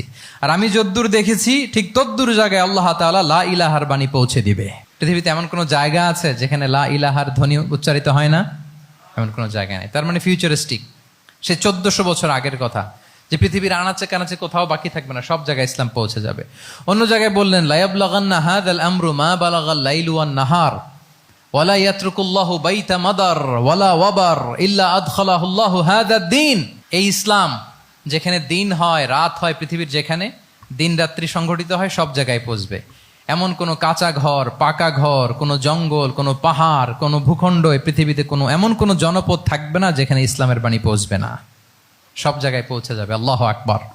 তাহলে এটা হচ্ছে ফিউচারিস্টিক অ্যাটিটিউডের ব্যক্তিত্ব হওয়ার কারণে তিনি এমনটি বলেছেন। আগাম বুঝে ফেলতেন। আপনারা হুদাইবিয়ার সন্ধির কথা জানেন না? হুদাইবিয়ার ট্রিটির কথা শুনেছেন না? 1400 সাহাবা গিয়েছিলেন ওমরা করতে। ওরা ওমরা করতে দিবে না, সন্ধি করো। তো কি সন্ধি? বলে যে রসুলুল্লাহ লেখা যাবে না, মাহমদ রসুল্লাহ, নো রসুল্লাহ, রসুল্লাহ কাটো। সাহাবিরা বলে আমরা কাটতে পারবো না। রাসূল ইসলাম বললেন না না, কেটে ফেলো। কাটা হলো। এই বছর ওমরা করতে পারবো না, সাহাবারা বলে আমরা মানি না। রাসূল ইসলাম বললেন এটাও মেনে নাও। আগামী বছর আসবা ওমরা করতে, থাকতে পারবা মাত্র 3 দিন। কয়দিন? সাহাবিরা বলে অসম্ভব, এটা আমাদের ভূখণ্ড, আমরা যতদিন মনে চায় থাকবো। রাসূল ইসলাম বললেন না না, বাদ সেদ না, মেনে নাও। মক্কা থেকে কোনো লোক মদিনায় গেলে আমাদেরকে মক্কায় ফেরত দিতে হবে, কিন্তু মদিনা থেকে কেউ মক্কায় আসলে আমরা ফেরত দেব না। দেখছেন ক্লজগুলো? দেখছেন একটার পর একটা, সবগুলো কাফিরদের পক্ষে যায়। কোনো সাহাবা রাজি হচ্ছেন না, কিন্তু আল্লাহ রাসূল ইসলাম কি বলেন? মেনে নাও, রাজি। কারণ সাহাবারা তো অতটুক দেখতে পারতেছে না। বলেন 3 তালা উপর থেকে, 3 তালা ভবন থেকে একজন মানুষ যদ্দূর দেখে, 30 তালা ভবনের উপর থেকে কি ওইরকমই দেখে? পানোরামিক ভিউ দেখে, সে অনেক বড় করে দেখে। আর 3 তালা উপর থেকেই সামান্য কিছু দেখে। রাসূল সাল্লাল্লাহু আলাইহি ওয়াসাল্লাম অনেক দূর দেখতে পাচ্ছিলেন। তিনি চিন্তা করলেন, কিছু বছর যদি আমাদের মধ্যে দাঙ্গা হাঙ্গামা যুদ্ধ বন্ধ থাকে, আমরা গ্লোবালি ইসলামকে ছড়াই দিতে পারবো। শান্তভাবে মদিনাতে একটা স্ট্রং ইসলামিক কমিউনিটি আমরা তৈরি করতে পারবো। আল্লাহু আকবার। এবং তিনি দেখতে পাচ্ছিলেন, ইন্না ফাতাহনা লাকা ফাতহাম মুবিনা। এই হুদাইবিয়ার এই চুক্তি, যেটা আদতে অ্যাপারেন্টলি মনে হচ্ছে সব আমাদের বিপক্ষে যায়, আসলে এইটাই আমাদেরকে ভূমি ধস জয় এনে দিবে। আল্লাহু আকবার। এবং সেটাই হয়েছে। 9 নাম্বার হচ্ছে রেজিলিয়েন্স। এটা একটা চমৎকার লিডারশিপ ট্রেট। রেজিলিয়েন্স মানে সংকট কাটিয়ে ঘুরে দাঁড়াবার সামর্থ্য, মানে যাকে কেউ থামাতে পারে না। আনস্টপেবল, আনস্টপেবল, কোনো কিছু তাকে থামাতে পারে না। লেগে থাকার মানসিকতা, টিকে থাকার মানসিকতা, সহজে হার না মানা, আবার ঘুরে দাঁড়ানো, এটার বলে রেজিলিয়েন্স। এই ক্যাপাসিটি, এই কোয়ালিটি রাসূল সাল্লাল্লাহু আলাইহি ওয়াসাল্লামের মধ্যে ছিল। হি ওয়াজ আনস্টপেবল, হ্যাভিং আনবিলিভেবল সাবর। কোনো কিছু রাসূল সাল্লাল্লাহু আলাইহি ওয়াসাল্লামকে থামাতে পারে নাই। পেরেছে? বলেন, পেরেছে কেউ থামাতে? ছোটবেলা থেকে স্ট্রাগল করে একটার পর একটা স্ট্রাগল ফেস করে বড় হয়েছেন। জন্মের আগেই তো ওনার পিতাকে আল্লাহ তাআলা উঠিয়ে নিলেন। তার মানে বাবাকে নিজ চোখে এই দুনিয়াতে আমাদের প্রিয় নবীজি দেখে যান নাই। আল্লাহ রাসূল সাল্লাল্লাহু আলাইহি ওয়াসাল্লাম ওনার বাবাকে, পিতাকে দেখছেন? দেখেন নাই। ওনাদের আমেনা এবং আব্দুল্লাহ, ওনাদের সংসার ছিল মাত্র সপ্তাহখানেক, এক সপ্তাহ সংসার। এই সপ্তাহখানেকের সংসারেই আল্লাহ তাআলা রাসূল সাল্লাল্লাহু আলাইহি ওয়াসাল্লামকে ওনার মায়ের পেটে পাঠিয়েছেন। আব্দুল্লাহ চলে গেলেন ব্যবসায়, ফিরে আসার পথে ওখানেই মারা গেলেন, ইয়াসরিবে। তার মানে জন্মের আগেই বাবাকে হারালেন, ইয়াতিম হয়ে দুনিয়াতে আসলেন। এরপরে মাকে হারালেন, এরপরে দাদাকে হারালেন, এরপরে চাচাকে হারালেন। Physically, mentally torture, emotionally traumatise করার যত ধরন আছে কাফিররা করেছে, কোনো কিছু রাসূল সাল্লাল্লাহু আলাইহি ওয়াসাল্লামকে থামাতে পেরেছে? ওনার লাইফ থ্রেট ছিল। হিজরতের রাতে তো আল্লাহ তাআলা বললেন আজই যেতে হবে, না হলে হত্যার ষড়যন্ত্র হচ্ছে, ব্ল্যাক ম্যাজিক করা হয়েছে। রাসূল সাল্লাল্লাহু আলাইহি ওয়াসাল্লাম খাসির মাংস, খাসির যে বাজুর মাংস, এটা পছন্দ করতেন। খাইবারে এক ইহুদি নারী এই খাসির মাংসের মধ্যে বিষ মিশিয়ে, পয়জন দিয়ে রাসূল সাল্লাল্লাহু আলাইহি ওয়াসাল্লামকে খাইয়েছিল হত্যার জন্য। একটার পর একটা। বলেন রাসূল সাল্লাল্লাহু আলাইহি ওয়াসাল্লামের মিশন থেকে এক চুল পরিমাণ ওনাকে পেছনে নেওয়া গিয়েছে? He was unstoppable. This is called resilience. একজন নেতার মধ্যে এই রেজিলিয়েন্ট মানসিকতা থাকতে হবে যে আমাকে কেউ থামাইতে পারবে না, আমরা আমাদের মঞ্জিলে মকসুদে যাবই, এই মেন্টালিটির হইতে হবে। এটা হচ্ছে একটা লিডারশিপ ট্রেট, রেজিলিয়েন্ট। 10 নম্বরে হচ্ছে স্ট্র্যাটেজিক লিডারশিপ। নেতার কৌশলী হতে হয়। তার যে লক্ষ্য, মিশন, ভিশন, এটা সে সুকৌশলে আদায় করে নিবে। শুধু স্ট্র্যাটেজি নিয়ে, রাসূল সাল্লাল্লাহু আলাইহি ওয়াসাল্লামের স্ট্র্যাটেজি নিয়ে সুদীর্ঘ আলোচনা হতে পারে। আমি দুই একটা স্ট্র্যাটেজির কথা বলি, দুই একটা ওয়ার স্ট্র্যাটেজি। যুদ্ধের ময়দানে উনি কি স্ট্র্যাটেজি অবলম্বন করতেন দেখেন। উনি যুদ্ধের ডিস্ট্রাকশনকে, ক্যাজুয়ালিটি মিনিমাইজ করবার জন্য ওনার নির্দেশনা থাকতো, খবরদার কোনো নারীর গায়ে হাত তুলো না যুদ্ধের ময়দানে, শিশুর গায়ে হাত তুলো না, কোনো পাদ্রীর গায়ে হাত তুলো না, উপাসনারত যে সন্ন্যাসীরা আছে তাদের গায়ে হাত তুলো না, ওই এলাকার গবাদি পশুগুলোকে মেরো না, গাছপালা ধ্বংস করো না, যারা তোমাদের বিরুদ্ধে তলোয়ার ধরেনি তাদেরকে অ্যাটাক করো না। আল্লাহু আকবার, হোয়াট এ স্ট্র্যাটেজি! এবং যুদ্ধ চলাকালীন সময়ে সব সৈনিককে উনি এক জায়গায় মোতায়েন করতেন না, 5 ভাগে ভাগ করে নিতেন। ডান পাশে মাইমানা, বাম পাশে মাইসারা, সামনে হচ্ছে মুকাদ্দিমাতুল জাইশ, মাঝখানে কালব, পেছনে খালফ। এইভাবে 5টা ব্যাটালিয়নে ভাগ করে তারপরে তিনি যুদ্ধ পরিচালনা করতেন। What a war strategy! বদরের যুদ্ধে যখন পৌঁছলেন মদিনা থেকে 130 কিলোমিটার দূরে, দূরে আফসা দেখা যায়, মরিচিকার মধ্যে দেখা যায় ওই যে মুশরিকরা ওখানে আসছে, কিন্তু তারা কতজন এটা তো বোঝা যায় না। তো কিছু ছেলে এই মরুভূমিতে থাকে, ওদেরকে পানি সরবরাহ করে। এদেরকে রাসূল সাল্লাল্লাহু আলাইহি ওয়াসাল্লাম জিজ্ঞেস করলেন যে কুরাইশরা যে আসছে তারা সংখ্যায় কত? এটা না জানলে তো উনি ওনার ওয়ার স্ট্র্যাটেজি ঠিক করতে পারবেন না, যুদ্ধের কৌশল। তো এরা বলে নাহনু লা নাদরি, আমরা জানি না কত। এখন এটা কিভাবে তিনি বের করবেন? সংখ্যায় তারা কত এটা তো আমাকে ফাইন্ড আউট করতে হবে। রাসূল সাল্লাল্লাহু আলাইহি ওয়াসাল্লাম বলেন যে ওরা কি খায়? বলে যে প্রতিদিন ওট জবাই করে খায়। তো রাসূল সাল্লাল্লাহু আলাইহি ওয়াসাল্লাম বলেন যে প্রতিদিন কয়টা ওট লাগে? বলে যে ইয়াউমান তিসআন ও ইয়াউমান আশরান। 2 দিন হয়েছে আসছে, তো প্রথম দিন দেখলাম 9টা জবাই করছে, আজকে দেখছি 10টা জবাই করছে। রাসূল সাল্লাল্লাহু আলাইহি ওয়াসাল্লাম বললেন ইদান আল কওমু মা বাইনা আত-তিসআমিয়া ওয়াল আলফ। তাহলে ওরা 900 থেকে 1000-এর মধ্যে। সুবহানাল্লাহ। এবার বলেন বদরের যুদ্ধে কুরাইশদের সংখ্যা ছিল কত? আল্লাহু আকবার, হোয়াট এ ওয়ার স্ট্র্যাটেজি! নমুনা দেখে বুঝে ফেলছেন কতজন তারা। এইভাবে রাসূল সাল্লাল্লাহু আলাইহি ওয়াসাল্লাম ওনার স্ট্র্যাটেজি নির্ধারণ করতেন। লোকেশন শেয়ার করতেন না। সুবহানাল্লাহ। কোথায় যাবেন বলতেন না, চলো চলো বলে ছুটতেছেন। কোথায় যাবেন উনি জানেন। অ্যাটাক করবেন এই দিকে, ডান দিকে। অ্যাটাক করবেন কোন দিকে? কিন্তু মদিনা থেকে বের হতেন বাম দিক দিয়ে। অ্যাটাক করবেন উত্তরে, মদিনা থেকে বের হতেন কোন দিক দিয়ে? দক্ষিণ দিক দিয়ে। যে রাতে হিজরত করবেন মদিনা উত্তর দিকে, উনি দক্ষিণ দিকে চলে গেছেন গারে সাউরে 3 দিন থেকে আগে, ওরা যাতে বুঝতে না পারে। সুবহানাল্লাহ। এটা ছিল রাসূল সাল্লাল্লাহু আলাইহি ওয়াসাল্লামের ওয়ার স্ট্র্যাটেজি। এবং সবাই যেই পথে মক্কা থেকে মদিনা যায় উনি কিন্তু ওই পথে যাননি। ক্যারাভেনগুলো, কাফেলাগুলো যেই পথে মক্কা থেকে মদিনা ইউজুয়াল রুট যেটা, যাননি। সাওয়াহেলি পথে, সাগরের পাশ দিয়ে স্পেশাল একজন গাইড ভাড়া করে তিনি গিয়েছেন। আল্লাহু আকবার। This is called strategy. তাহলে স্ট্র্যাটেজিক লিডারশিপ লাগবে। একজন নেতার স্ট্র্যাটেজিক প্ল্যানিং ঠিক করা লাগবে। এটা তাকে সামনের দিকে আগাতে অনেক সহায়তা করবে। 11 নম্বর, প্র্যাকটিক্যাল উইজডম, অর্থাৎ প্রজ্ঞা থাকতে হবে। একজন নেতা যে ডিসিশনগুলো সে মেক করবে এটা প্রজ্ঞায় সুসজ্জিত হইতে হবে। আল্লাহ রাসূল সাল্লাল্লাহু আলাইহি ওয়া আলিহি ওয়াসাল্লামের যতগুলো সিদ্ধান্ত ছিল, কাজ ছিল, কোনোটাই প্রজ্ঞা থেকে খালি ছিল না, সবগুলো ছিল প্রজ্ঞায় সমৃদ্ধ। ভুরি ভুরি উদাহরণ হাজির করা যেতে পারে। আমি 2টা উদাহরণ দেই।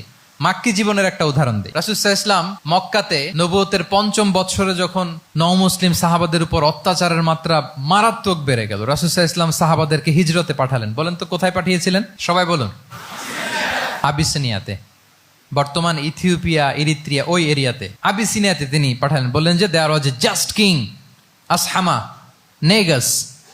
বললেন যে ওখানে আবিসিনিয়াতে যাও, ওখানে আসহামা নামে নাজ্জাশী একজন বাদশাহ আছে, খুব ভালো। তাদেরকে পাঠালেন নবুয়তের ৫ম বছরে। যেতে লাগলো, এক এক সময় এক এক সাহাবী যায়, যে ওখানে বড় একটা বেস তৈরি হলো, মুসলিম কমিউনিটি তৈরি হলো। এরপর ১৩ বছর পরে মাক্কি জিন্দেগির ১৩ বছর শেষ করে নবুয়তের রাসূল ইসলাম কোথায় চলে গেলেন?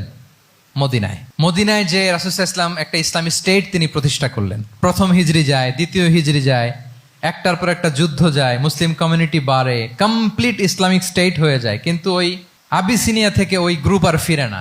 নবুয়তের ৫ম বৎসরে যে গ্রুপকে রাসূল সাল্লাল্লাহু আলাইহি ওয়াসাল্লাম জাফর ইবনে আবু তালেবের নেতৃত্বে আবিসিনিয়ায় পাঠিয়েছিলেন, তারা মদিনায় কোন হিজরিতে আসছে জানেন? এইটা যদি কেউ উত্তর দিতে পারে তাহলে বুঝবো he is very genius in সিরাত। নবম, সপ্তম, মাশাআল্লাহ। কয়জন বলছে? এটা জানতেন? কে কে হাত তোলেন? মাশাআল্লাহ, অনেক জিনিয়াস আছে তো এখানে। হ্যাঁ, লটস অফ জিনিয়াস, মাশাআল্লাহ, মাশাআল্লাহ, তাবারাকাল্লাহ। জি, সপ্তম হিজরিতে এসেছিলেন জাফর ইবনে আবি তালেবের নেতৃত্বে। এখানে হিকমা, রাসূল সাল্লাল্লাহু আলাইহি ওয়াসাল্লামের উইজডমের ব্যাপারটা হচ্ছে, রাসূল সাল্লাল্লাহু আলাইহি ওয়াসাল্লাম আছেন মদিনাতে, একের পর এক কোরআনের আয়াত নাজিল হচ্ছে, আহকামগুলো সাহাবারা প্র্যাকটিস করতেছে, মসজিদে নববী হলো, ইসলামিক স্টেট হলো, বদরের যুদ্ধ হলো, উহুদ হলো, খন্দক হয়ে গেল, সব হয়ে যায়। কিন্তু ওনারা ফিরেন না কেন? ওনারা ফিরলেন সেই সপ্তম হিজরিতে খায়বার বিজয়ের পরে। এবং যেদিন জাফর ইবনে আবি তালেব আবিসিনিয়া থেকে সবাইকে নিয়ে ফিরলেন, রাসূল সাল্লাল্লাহু আলাইহি ওয়াসাল্লাম এত খুশি হলেন, উনি বললেন বিআইয়িহিমা আনা লা আদরি বিআইয়িহিমা আনা আফরাহ বিফাতহি খাইবার আও বিকুদুমি জাফর। আজকে কোনটাতে আমি বেশি হ্যাপি আমি জানি না, আমার ভাই জাফরকে পেয়ে নাকি খাইবার বিজয়ের কারণ। আমি কনফিউশনে পড়ে গেছি যে এইটাতে বেশি খুশি হইলাম নাকি ওইটাতে। এর কারণ হচ্ছে রাসূল সাল্লাল্লাহু আলাইহি ওয়াসাল্লাম অপেক্ষা করতেছিলেন যে মদিনা এই স্টেটটাকে আগে ইন্টারনাল এবং এক্সটার্নাল যত থ্রেট হতে পারে সবগুলো থেকে আগে সেফ জোন বানাতে হবে। এমনও হতে পারে মদিনা হাতছাড়া হয়ে যেতে পারে। মদিনা যদি হাতছাড়া হয়, মদিনা থেকেও যদি আমার হিজরত করা লাগে, আমি কই যাব? ওইটারে সেকেন্ড বেস, প্ল্যান বি হিসেবে রেখে দিছিলেন যে জাফর তুমি আইসো না, তুমি থাকো, নতুন নতুন যা আয়াত আসবে আমি সাহাবী দিয়ে এই বিধানগুলো পাঠাবো, ওখানে প্র্যাকটিস করতে থাকো, ইউল বি ফাইন দেয়ার, থাকো, আশা লাগবে না। থাকতে থাকতে সপ্তম হিজরি পর্যন্ত, খন্দকের যুদ্ধের মাধ্যমে যখন কুরাইশদের ২০ দাঁত ভেঙে দেওয়া হলো, সপ্তম হিজরিতে যখন খায়বার দুর্গ বিজয় হয়ে গেল, now Islam came as a regional super power. রাসূল ইসলাম বুঝলেন আর ইন্টারনাল থ্রেটও নাই, এক্সটার্নাল থ্রেটও নাই, এবার আর কোনো টেনশন নাই। জাফর ইবনে আবি তালেবকে চিঠি পাঠালেন, তিনি বিশাল বাহিনী নিয়ে মুসলিমদেরকে নিয়ে তিনি ব্যাক করলেন মদিনাতে। আল্লাহু আকবার। This is call wisdom, practical wisdom. রাসূল সাল্লাল্লাহু আলাইহি ওয়াসাল্লামের এইভাবে এমন কোনো সিদ্ধান্ত নাই যেটার পেছনে প্রজ্ঞা ছিল না, প্রত্যেকটা সিদ্ধান্ত ছিল প্রজ্ঞায় সুসজ্জিত। আমরা যদি মদিনার একটা উইজডমের কথা খেয়াল করি, খুব সংক্ষেপে বলি, মদিনাতে আল্লাহ রাসূল সাল্লাল্লাহু আলাইহি ওয়া আলিহি ওয়াসাল্লাম, মদিনার সোসাইটিতে মুনাফিক কারা বলেন তো? এটা কি রাসূল সাল্লাল্লাহু আলাইহি ওয়াসাল্লাম জানতেন না? জানতেন কিনা বলেন? এই জানাটা কি ধারণা বেজ, মানে মনে হয় ও মুনাফিক এরকম, নাকি গাইডেড বাই ওয়াহি, গাইডেড বাই রেভেলেশন? স্বয়ং আল্লাহ তাআলা জানিয়ে দিয়েছেন। এরপরও কোনোদিন রাসূল সাল্লাল্লাহু আলাইহি ওয়াসাল্লাম মানুষের সামনে কাউকে মুনাফিক বলে পরিচয় করিয়ে দেন নাই। মদিনার সোসাইটিতে কেউ জানতো না, বুঝতে পারতো আচরণ মুনাফিকের মতো, কিন্তু রাসূল সাল্লাল্লাহু আলাইহি ওয়াসাল্লাম কখনো বলেন নাই যে ও মুনাফিক। কখনো বলছেন? বলেন নাই। চিন্তা করছেন? আমরা তো কথায় কথায় ফেসবুকে মন মতো না হইলে কি লিখি? বেসড অন অ্যাজাম্পশন, আমার মন মতো হয় নাই, ও মুনাফিক। কিন্তু ওহী দ্বারা সুনিশ্চিত হয়েও রাসূল সাল্লাল্লাহু আলাইহি ওয়াসাল্লাম কাউকে মুনাফিক বলে অ্যাড্রেস করেন নাই। আল্লাহু আকবার। কেন করেন নাই? মুসলিম সাহাবারা চটে যাবে, মুনাফিকদেরকে হত্যা করবে, তখন মুশরিকরা, কোরাইশরা, ইহুদিরা কি বলবে? যে মুহাম্মদের অনুসারীরা একে অন্যকে হত্যা করে। কারণ মুনাফিকরা তো অন্য সাহাবীদের মতো তারাও মসজিদে নববীতে এসে রাসূল সাল্লাল্লাহু আলাইহি ওয়াসাল্লামের পেছনে নামাজ পড়তো। অ্যাপারেন্টলি দেখতে তো তারাও মুমিন, দেখতে তারাও কি মুমিন। কখনো রাসূল সাল্লাল্লাহু আলাইহি ওয়াসাল্লাম বলেন না। তবে হুযায়ফা ইবনুল ইয়ামান রাদিয়াল্লাহু তাআলা আনহু নামে একজন সাহাবী, উনি মদিনার গোয়েন্দা বিভাগের প্রধান ছিলেন রাসূল সাল্লাল্লাহু আলাইহি ওয়াসাল্লামের, উনাকে বলে গিয়েছিলেন কারা কারা মুনাফিক। নামের লিস্টটা অ্যাজ এ রেফারেন্স শুধু উনাকে বলেছিলেন, আর কাউকে বলেন নাই। এজন্য ওমরে ফারুক রাদিয়াল্লাহু তাআলা আনহু যখন মদিনার খলিফা, তখন তিনি কেউ মারা গেলে ওনাকে যখন জানাজার ইমামতির জন্য বলা হতো, উনি দেখতেন যে ওই জানাজায় হুযায়ফা গিয়েছে কিনা। যদি হুজাইফা ইবনুল ইয়ামান ওখানে যেতেন, উনি ওই নামাজের ইমামতি করতেন। আর যদি দেখতেন ওইখানে হুজাইফা নাই, ওইখানে ওমরও নাই রাদিয়াল্লাহু তাআলা আনহু, আল্লাহু আকবার, তিনি কৌশলে পাশ কাটিয়ে বলতেন অন্য কেউ এই নামাজের ইমামতি করে দাও, আমি যাব না। আল্লাহু আকবার। তাহলে রাসূল সাল্লাল্লাহু আলাইহি ওয়াসাল্লামের উইজডম দেখেন, তিনি কমিউনিটির মধ্যে ইউনিটি ধরে রাখার জন্য কখনো মুনাফিকদের নাম বাই নেম তাদেরকে চিনতেন, কখনো ডিসক্লোজ করেন নাই। আল্লাহু আকবার, দিস ইজ কল্ড উইজডম। 12 নম্বর হচ্ছে, লাস্ট পয়েন্ট হচ্ছে succession management. A good leader produces a good leader, a true leader produces a true leader. একজন ভালো নেতা সে ভালো নেতা তৈরি করে, কি বলেন? একজন যোগ্য নেতা আরো যোগ্য উত্তরসূরি তৈরি করে, ঠিক কিনা বলেন? আমি শুধু নেতা, নেতৃত্বের সব গুণ আমার মধ্যে খালি হাবুডুবু খায়, আমি কাউরে নেতা বানাতে পারলাম না, তো আমি চলে যাওয়ার পরে আমার দল চালাবে কে, আমার দেশ চালাবে কে, এই উম্মাকে নেতৃত্ব দিবে কে? রাসূল সাল্লাল্লাহু আলাইহি ওয়াসাল্লাম নিজে যেমনি অনুসরণীয় নেতা ছিলেন, অনুকরণীয় নেতৃত্ব দিয়েছেন, তিনি এরকম নেতৃত্ব তৈরিও করে গিয়েছেন, ঠিক কিনা বলেন? আল খোলাফা আর রশিদিন আল মাহদিন, তাদের কথা যদি খেয়াল করেন, আবু বকর রাদিয়াল্লাহু তাআলা আনহুর ব্যাপারে তো ওনার প্রচ্ছন্ন কিছু ইঙ্গিতও ছিল। ওনার অবর্তমানে নামাজ পড়িয়েছে কে মসজিদে নববীতে? আবু বকর রাদিয়াল্লাহু তাআলা আনহু। ওনার হজ পালনের আগে হজের জন্য পাঠিয়েছিলেন কাকে? নবম হিজরিতে আবু বকর রাদিয়াল্লাহু তাআলা। এগুলো ছিল প্রচ্ছন্ন ইঙ্গিত। এবং সাকিফায়ে বনু সাঈদাতে ওমরে ফারুক বললেন যে আপনাকেই আমরা নেতা মানি, সবাই এক বাক্যে মেনে নিল। আজও ওই জায়গাটা মসজিদে নববীর এক পাশে সাকিফায়ে বনু সাঈদার বড় সাইনবোর্ড আছে, ওখানে বিকেলবেলা আনসারি সাহাবারা বসে গল্প করতেন। ওই জায়গাতে আবু বকর রাদিয়াল্লাহু তাআলা আনহুর খলিফা নির্বাচনের ব্যাপারটা ঘটেছিল। উনি ওসিয়ত করে গিয়েছিলেন ওমরে ফারুক রাদিয়াল্লাহু তাআলা আনহু খলিফা হবেন। ওমরে ফারুককে যখন অ্যাসাসিনেশন করা হলো, উনি একটা প্যানেল করে দিয়ে গেলেন। সেখান থেকে ওসমান রাদিয়াল্লাহু তাআলা আনহু হলেন। ওসমান রাদিয়াল্লাহু তাআলা আনহুর হত্যা পরবর্তী উদ্ভূত পরিস্থিতিতে আলী রাদিয়াল্লাহু তাআলা আনহু হলেন। একজনের চেয়ে আরেকজন শ্রেষ্ঠ, একজনের চাইতে আরেকজনের মানাকে অসাধারণ, অসাধারণ। এই যে নেতৃত্ব রাসূল সাল্লাল্লাহু আলাইহি ওয়াসাল্লাম এটা জীবদ্দশায় তৈরি করেছেন। যার যেখানে ক্যাপাসিটি দেখেছেন তাকে ওই দিকে উদ্বুদ্ধ করেছেন।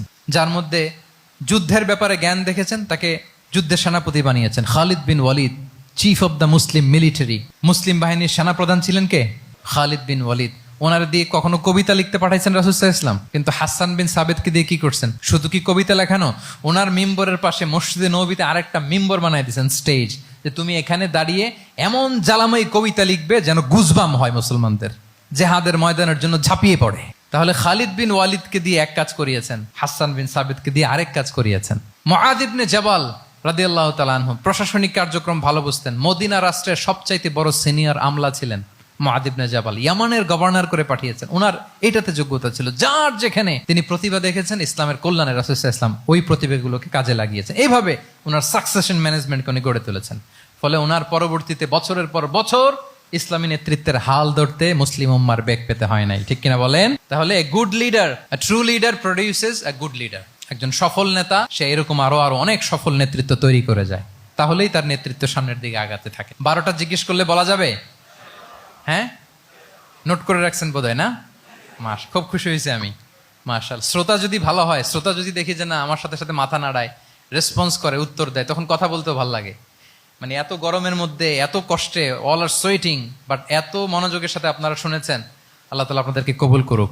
যুগোপযোগী নেতৃত্ব তৈরি করবার জন্য রাসূল সাল্লাল্লাহু আলাইহি ওয়াসাল্লামের এই যে লিডারশিপ ট্রেট, লিডারশিপ ফিচার্স, লিডারশিপ কোয়ালিটি, ওনার যে নেতৃত্বের ধরন আমরা জানলাম, এগুলো থেকে আমাদের অনেক শেখার আছে, অনেক নেয়ার আছে। আমরা চাইবো আমাদের আগামী নেতৃত্ব আল্লাহ রাসূল সাল্লাল্লাহু আলাইহি ওয়াসাল্লামের এই লিডারশিপ ট্রেট থেকে উপকৃত হবে। তারা এগুলো স্টাডি করবে, এখান থেকে তারা তাদের নিজেদের নেতৃত্বকে সাজাবে। আল্লাহ তাআলা আমাদের সবাইকে কথাগুলো বোঝা আর আমল করার তৌফিক দান করুক।